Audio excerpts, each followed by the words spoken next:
Right. It's time now for the health segment. Yeah, they want me to join because they think this is a matter of concern to me. Yes. I don't know about that. No, that's not what we said. I don't know about that, but we just said that. Apeko, you know one thing I haven't told you? My ability to read minds. No, we haven't said that it's of concern to you. What we are saying is that what he's talking about, we'll tell you very soon. That thing, because he's a man, he can, identify with what people, emotional trauma, pain, men who are going through it may be going through. That's all we said. No, we are only so that you be a mouthpiece for the men. Because me, I don't have some things, All right. But today we're talking about atherosclerosis and erectile dysfunction. So did I pronounce it correctly? Because look, my office people, it's a big name. 2 weeks, these people couldn't pronounce their thing. It's a big name. Atherosclerosis. Athero what? Sclerosis. Atherosclerosis. But sclerosis is the easy part. Atherosclerosis. We'll break it down and then we'll pronounce it how comfortable we feel. That's all. But anyways, good morning to you, Dr. Kelvin Owusu is the head occupational health and wellness, Claron Health International. And yeah, he sells yam chips on the site. I like that because this is Ghana, Yeah.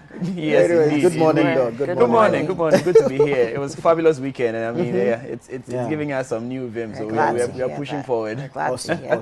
We're happy for you. So this big word, what is it? What does it mean? So basically, it simply means the position of fat, cholesterol, and other things into our arteries, so making them hard and not as flexible as they are supposed to be. Okay. So that's what it simply means. But we have to give it a big name so that you attach importance to it. Yeah. But it could kill you, so it's important. So how does one get to that point where they're diagnosed with atherosclerosis? So, indeed, most of the time we don't actually diagnose atherosclerosis per se. Okay. But we diagnose the consequences or the things that come about as a result of atherosclerosis, and it's really a kind of a chicken and egg situation because one of the key things is hypertension. Hypertension can be a risk factor to the development of atherosclerosis, and it can also be as a result of atherosclerosis, you see. And so it's one of those things that, it begins and ends the whole story, But quite apart from hypertension, there are other things as well that can result from atherosclerosis in combination with the hypertension, such as stroke, such as heart attack. So it's not only broken heart that can cause heart attack. This one can also cause heart attack. Then there's something called intermittent claudication. I'm sure we'll go into a bit more details. So there are several things several complications that can come about as a result of atherosclerosis. So yes, it's good to talk about it. All right, and why are we talking about it alongside erectile dysfunction? Yes, and this is actually very important because, and I like that you. Yes, we dragged in. Yes, exactly. I said, me, I don't have some things, so. Yes, no, because the thing is, a lot of men. No, let me back it up a bit. First of all, hypertension is a man's disease. Okay. Generally speaking, it affects black people more than the other races. That's the first thing. Secondly, if you are male, your risk of developing hypertension is higher than the female. Because men, we do a lot of things that the women can't do. So I identify with you. We are in these boats together. Yeah, we are. Yo. But here's the challenge. Men are also more likely to develop complications from hypertension because they are so stubborn. They don't take their medication, and one of the key reasons why most men don't take their medication is because they think the medication will affect their sexual performance. The myths. It's not a myth per se. To some extent, it's true to an extent, but it is not all men who develop erectile dysfunction as a result of the treatment of hypertension. That's number one. Number two, it's not all hypertension treatment that will result in erectile dysfunction. You see, but because of this perception, a lot of men won't even take their medication. So they'd rather die than treat the hypertension. So what makes you a man? They rather die than have something else die. Man. But the reality is, and that's the point of today's discussion, the reality is that the hypertension itself, or the atherosclerosis that results in the hypertension itself, is causing more erectile dysfunction than the treatment of. Oh boy. So you see, that's why the misconception. Exactly. So the fact that you're not taking your medication does not mean that you're not going to have the erectile dysfunction. You see, so the medication, yes, some medication can cause erectile dysfunction, but there's a significant proportion that would get erectile dysfunction as a result of the hypertension and the atherosclerosis combination itself. You see, because your body is smart. You see, there's something called fight or this is the one I mentioned. You see, I'm an Ashanti, so I have to be very careful. fight or flight. Not fright, flight, please. FL. You have to know yourself, and then you have to pace yourself sometimes. Yeah. So fight or flight. You see, the body knows what the essential organs are. And unfortunately, the penis or the sexual function or functionality is not considered an essential function at a particular time. What I'm trying to say is that if you are not healthy as a person, your body will not even channel the resources to go and... So your body will start prioritizing. Exactly, will start prioritizing other things. So if you don't get your hypertension under control, you struggle with erection. And of course, an erection has everything to do with blood flow. It's all about your pipes. I mean, as I described, it's all about if your channels have a problem, it's not going to be, you're not going to have a good time, you see. And so erectile dysfunction is one of the complications that can result from atherosclerosis. It's because I mentioned that there's a hardening of the blood vessel and narrowing as well. So basically, the fat gets deposited in your blood vessel. The blood vessel is supposed to be a flexible tube, just like a water hose, to carry blood from the heart to all the various parts of the body. Without blood, you die, basically.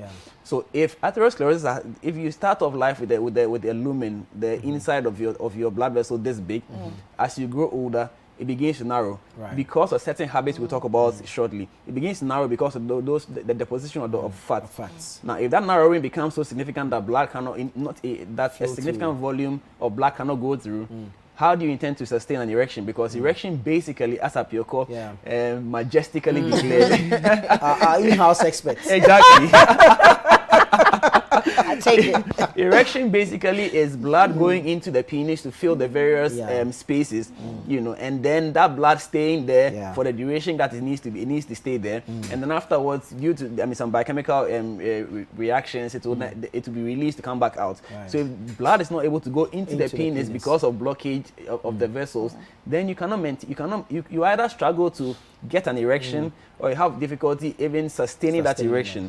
So the summary of what I'm trying to say is that hypertension and its cousin atherosclerosis can be the reason why you are having erectile dysfunction, and it may not even be because of the drugs at all. So take your medication. That's my message this morning. You are better off treating the hypertension than exactly. But doc, so how do we take care of ourselves so that we don't get to the point of atherosclerosis in the first place? Or because you mentioned that as you grow older, naturally there'll be some deposits and your arteries they're closing up. But how do we get to the point where our arteries don't move from water hose to PVC pipe?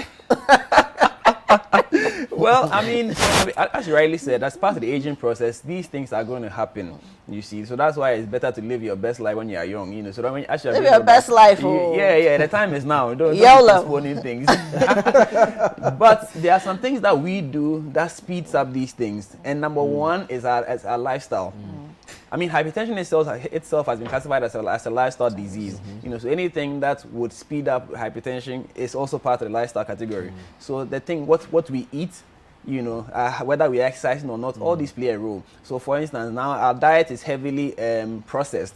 So that's the problem. That's a major challenge. You see, because when you eat a lot of processed food, the conversion from that food to sugar is much faster. Now, if you couple that with the fact that we are a bit more sedentary now, it means that you have a lot of sugar presented to the body, but you're not using enough because sugar is the primary fuel. So if you're not using enough fuel, the body is going to store the excess because it's thinking that some time to come you're going to need fuel. So it's storing the fuel for a future time, kind of like a bank balance. And that is where fat and obesity comes from. So obesity fat is basically a store of fuel for future use. Unfortunately, because we are continuously eating, we never use that future fuel, so we just keep storing, so we keep getting bigger and bigger. Now, as part of the storage, some of that fat is then deposited in the blood vessel. So a typical example of a fat that's deposited in the blood vessel is cholesterol. So you hear people talking about cholesterol here, cholesterol there. As human as we are natural, we produce our own cholesterol. So ideally, you don't actually need any more cholesterol from anybody else to come in. So every time, and again, cholesterol is produced only by animals. So anytime you take in an animal diet, you are introducing more cholesterol into your. That's why Creamy Plus is good for people. Creamy Plus, vegetable fat, no cholesterol. Creamy Plus. If you like to pour milk in your coffee, Creamy Plus is the thing. I'm telling you. So yes, every time you have an animal-based diet, you are increasing your cholesterol availability, and so you're going to deposit more cholesterol into your blood vessels, and so you're going to speed up the process of atherosclerosis. You know, so that's one huge bundle. So what you eat and how you expend. So obviously the solution would be to eat a healthier diet and to exercise more, physical activity. That's to solve that aspect. Then there's another aspect where people who smoke, for instance, smoking predisposes you to atherosclerosis, and that follows a whole different pathway. But yes, it does cause atherosclerosis.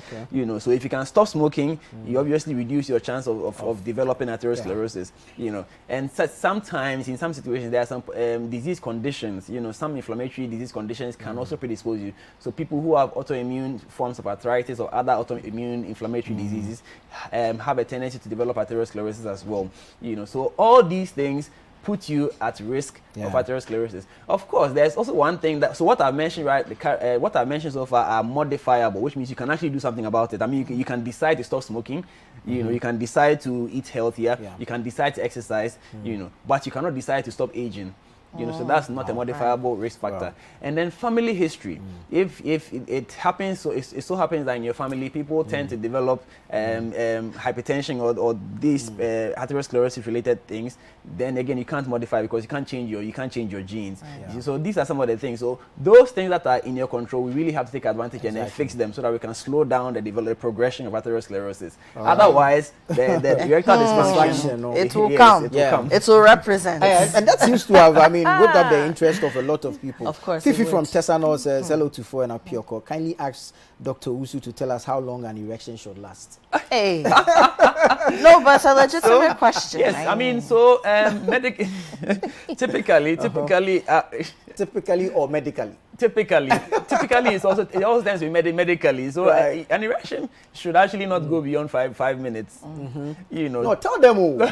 Those who are taking things they are taking to last longer. Yes. So I mean, Blackstone and whatever. Tell them. Dragon. Those people. Tell them. We should probably have a whole session about sex because I mean it's a major topic. 5 minutes is actually enough to do whatever needs to be done. You know, even if you are going to spice it up and do all sorts of things, I mean 20-30 minutes is okay. But where you are taking things to enhance it to an extent where you are going 2 hours. Yes, and that's the 2 problem. hours, 3 hours. Because remember we mentioned that it's an interplay of blood. Now the blood must be rich in oxygen, right? Now, if the blood stays in the penis so long that the oxygen is finished, you are actually killing your penis. And I have actually treated a person whose penis is dead. I mean, that is impotent. It cannot rise again. It's dead.